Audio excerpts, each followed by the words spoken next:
Bienvenidos a un nuevo análisis en profundidad.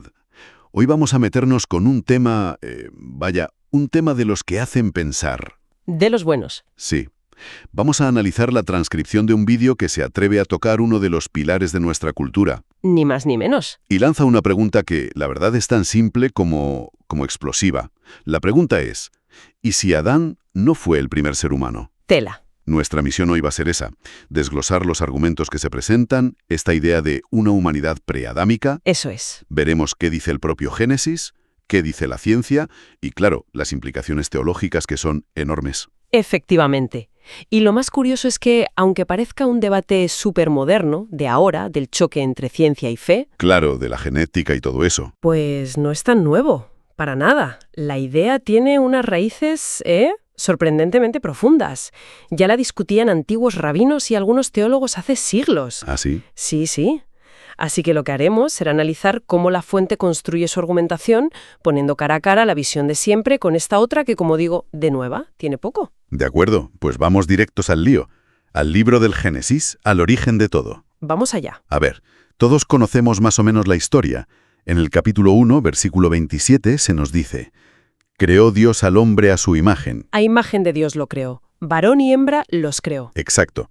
Y justo después la orden: «Fructificad y multiplicaos, llenad la tierra». O sea, un mandato para la humanidad como especie, para todos. Claro, suena a eso, a la creación de la humanidad en general. Pero es que, de repente llegas al capítulo 2 y la narrativa cambia por completo. Y el foco cambia, sí. Totalmente. El versículo 7 dice: «Entonces Jehová Dios formó al hombre del polvo de la tierra». Y sopló en su nariz aliento de vida. Y ahí aparece Adán, él, solo. Eva no llega hasta bastante después, de su costilla.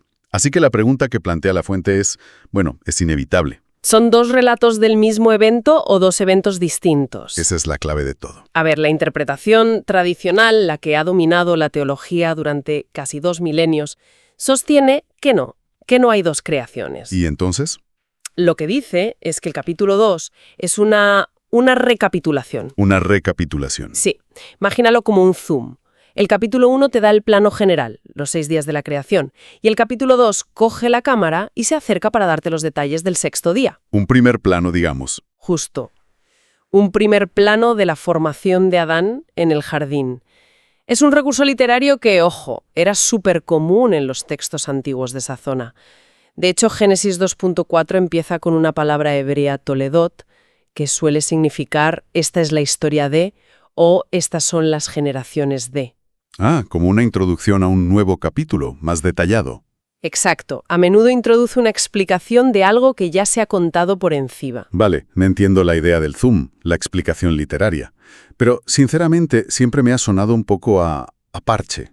A querer encajarlo. Sí, porque los detalles no son solo un añadido, es que son diferentes. El tono es distinto, las órdenes que se dan son distintas. En un sitio se habla de llenar la tierra y en el otro de cuidar un jardín. No es solo un cambio de escala. Has puesto el dedo en la llaga. Y es justo ahí, en esas diferencias, donde la fuente que analizamos apoya todo su argumento. Claro. Defiende que no es un parche, sino una pista. Por ejemplo, algo de lingüística. La palabra para hombre en el capítulo 1 es Adam, que en hebreo puede ser un genérico, la humanidad. Vale. Pero en el capítulo 2 el texto usa ha-Adam, y ese ha es el artículo determinado. Sería el Adán. O sea que ya no es humanidad, sino una persona concreta. Exacto, un nombre propio. Y la fuente dice que eso no es casualidad. Y luego, lo que tú decías, las misiones son radicalmente distintas. A un grupo, un mandato global de expansión. A un individuo, una tarea local en un huerto. 2 creaciones, 2 grupos, 2 propósitos. Esa es la premisa. Esa es. Y claro, si abrimos esa puerta, si aceptamos que podía haber otra gente por ahí, ¡Uf! de repente la historia de Caín, que siempre me ha parecido rarísima, empieza a cobrar un sentido completamente nuevo. Totalmente. Es el siguiente paso lógico del argumento. Vamos a pensarlo. Caín mata a Abel, Dios lo destierra, y la reacción de Caín es de pánico. Dice textualmente: «Cualquiera que me hallare me matará». Cualquiera. Cualquiera. ¿Quién es cualquiera? Si seguimos la historia tradicional, en la tierra solo están sus padres, Adán y Eva, y él. Tenía miedo de su padre, podría ser, pero... Pero la frase suena a una amenaza mucho más anónima, más amplia. Y no acaba ahí. El texto dice que Caín se va a la tierra de Nod y allí, ojo, Encuentra esposa. encuentra una esposa y construye una ciudad. ¿Una ciudad? ¿Para quién? Para sus padres, y él no tiene ni pies ni cabeza. Bueno, aquí la respuesta tradicional ha sido siempre la misma. A ver, ilústrame. La esposa de Caín tuvo que ser una de sus hermanas. ¿Su hermana? Sí, se basan en que Génesis 5.4 dice, más adelante, que Adán engendró hijos e hijas. Se asume que en esa primera etapa, pues el matrimonio entre hermanos era una necesidad biológica. Y que no estaba prohibido aún. Claro, la ley de Moisés, que lo prohíbe, llega siglos después. Y el miedo de Caín, desde este punto de vista, sería a futuros hermanos o sobrinos que crecieran y quisieran vengar a Abel. Espera. Sé que es la explicación clásica, pero para alguien que lo lee hoy suena increíblemente forzado. Es una solución que... Que crea casi más problemas de los que resuelve. ¿De verdad el texto apoya eso tan claramente? ¿O es una deducción para tapar un agujero? Esa es exactamente la crítica que hace la fuente. Llama a esa explicación demasiado conveniente. Una deducción para salvar la idea de que solo había una familia. Ya. La fuente dice que es muy llamativo que la Biblia, que a veces se recrea en genealogías que no acaban nunca, omita el nombre y el origen de una figura tan clave como la esposa del primer asesino. ¿Es verdad? En cambio, la hipótesis preadámica ofrece una solución mucho más sencilla. Caín tenía miedo de la gente de Adán del capítulo 1, de los pueblos que ya había en la tierra. Claro. Su esposa era de uno de esos pueblos, y la ciudad que construyó no era un proyecto familiar absurdo, sino un asentamiento para una comunidad que ya existía. Desde esta perspectiva, el puzzle encaja.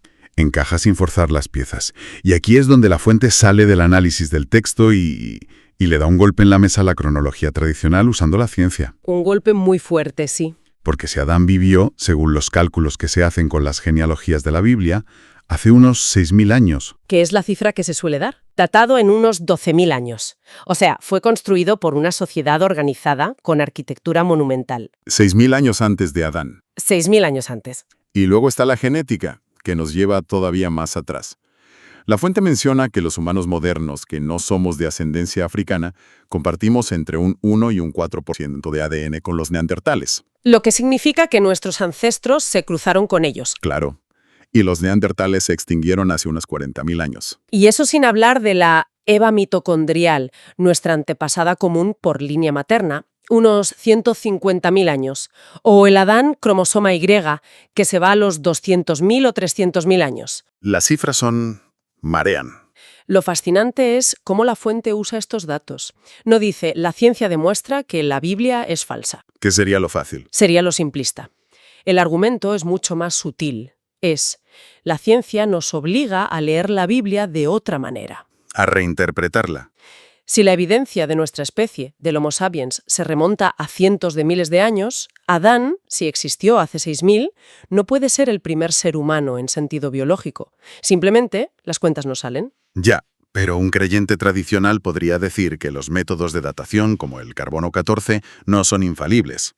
O que Göbekli Tepe es obra de los descendientes de Noé tras el diluvio. Exacto. ¿Qué responde la fuente a eso? Las aborda, sí. Reconoce que son los contraargumentos de siempre, pero los descarta por la magnitud de la diferencia. No hablamos de un margen de error de unos pocos siglos. Hablamos de milenios, de decenas de milenios. Claro. Atribuir todo eso a los descendientes de Noé exigiría comprimir toda la prehistoria en unos pocos siglos después del diluvio. Es decir, científicamente es insostenible. No se puede. La fuente concluye que es más honesto aceptar los datos y ver si el texto bíblico se puede entender de una forma que no choque frontalmente con ellos. Vale, el caso a nivel textual y científico es potente, pero ahora llegamos al caos teológico para muchos. El gran escollo. El pecado original. Si había humanos antes de Adán, ¿qué pasa con esto? La doctrina cristiana se basa muchísimo en Romanos 5:12. Por un hombre entró el pecado en el mundo, y por el pecado la muerte. ¿Y si había humanos muriendo miles de años antes? Toda la estructura de la caída y la redención parece que se viene abajo, ¿no? Es sin duda el mayor obstáculo. Y la solución que propone la fuente se basa en una distinción teológica que es crucial, pero que a menudo pasamos por alto. A ver. la diferencia entre la muerte física y la muerte espiritual. Entiendo la distinción, pero ¿no suena un poco a solución a posteriori? ¿A retorcer la teología para que encaje con la ciencia? Es una objeción muy razonable. Suena un poco a escapatoria forzada. La fuente diría que no es retorcerla, sino leerla con más precisión. La idea es, los preadamitas, la humanidad del capítulo 1, eran seres biológicos, estaban sujetos a la muerte física. Era parte de su naturaleza. Como los animales. Exacto, no eran inmortales. Según esta visión, la muerte que entró por el pecado de Adán no fue la muerte biológica, que ya existía, Sino la espiritual. la muerte espiritual. La ruptura de una relación, de una alianza especial y directa con Dios. Fue una separación que afectó a la línea de Adán. ¿Y la fuente se apoya en algún otro texto para defender esto? ¿O es una interpretación aislada? Sí, para defender que no es un invento moderno, recurre a otros textos. Por ejemplo, a 1 Corintios 15. Ahí, el apóstol Pablo contrasta al primer hombre, Adán, al que llama alma viviente y terrenal, Con el postrer Adán, que es Cristo. a quien llama espíritu vivificante y celestial. O sea que la fuente usa al propio Pablo para matizar a Pablo. Exactamente. La interpretación que se ofrece es que Adán fue el primer hombre espiritual en un sentido muy concreto. El padre de la línea del pacto, el que inicia la historia de la redención, no el primer Homo sapiens. Es como si... De un pacto pensando que era la biografía de nuestra especie. Entiendo. Entonces, si lo he pillado bien, la historia de Adán y Eva no sería sobre el origen biológico de todos nosotros, No. sino sobre el origen de una relación particular, de una alianza, entre Dios y una línea específica de la humanidad que empieza con ellos. Esa es la esencia de la hipótesis. Adán no sería el progenitor biológico de todos, sino el progenitor, digamos, federal, el representante de todos ante Dios en esa nueva relación. O sea que la fuente nos deja en una encrucijada. Por un lado, la visión de siempre. Adán como padre biológico de todos. Los problemas del Génesis son recursos literarios y los enigmas se resuelven con hermanas que no se nombran. Y esa visión choca de frente con la cronología científica. Y por otro lado, esta hipótesis preadámica. Adán como el primer hombre de la alianza, una figura espiritual, no biológica. Y según el texto que analizamos, esta visión no solo resuelve el conflicto con la ciencia, sino que da una respuesta coherente a los propios enigmas del texto, como lo de Caín. La conclusión a la que llega la fuente es audaz. Dice que aceptar esto no debilita la fe, sino que la hace más grande. Permite que ciencia y fe coexistan sin contradecirse. El plan de Dios desde este punto de vista se vuelve mucho más antiguo, más amplio y más épico. Nos obliga a decidir qué es el Génesis hoy, un libro de historia y biología fallido o la historia del origen de una relación espiritual. Y la fuente sugiere que no se pueden tener las dos cosas, y que elegir la segunda es la única forma de que el texto conserve su relevancia. Y yo creo que, independientemente de la conclusión a la que llegue cada persona, el simple ejercicio de plantearse esto ya es enormemente valioso. Desde luego. Nos obliga a releer textos que creíamos conocer de memoria, con otros ojos, y sobre todo a cuestionar suposiciones que a menudo damos por sentadas, a separar el mensaje del envoltorio histórico. Totalmente de acuerdo. Y como siempre, me gustaría terminar con una idea que nos deja esta fuente para reflexionar. Adelante. Si la historia de Adán y Eva no trata sobre el origen biológico, sino sobre el comienzo de un pacto espiritual, ¿cuántas otras narrativas antiguas, de cualquier cultura, hemos encerrado en una interpretación demasiado literal, perdiéndonos quizás su verdadero y más profundo mensaje simbólico?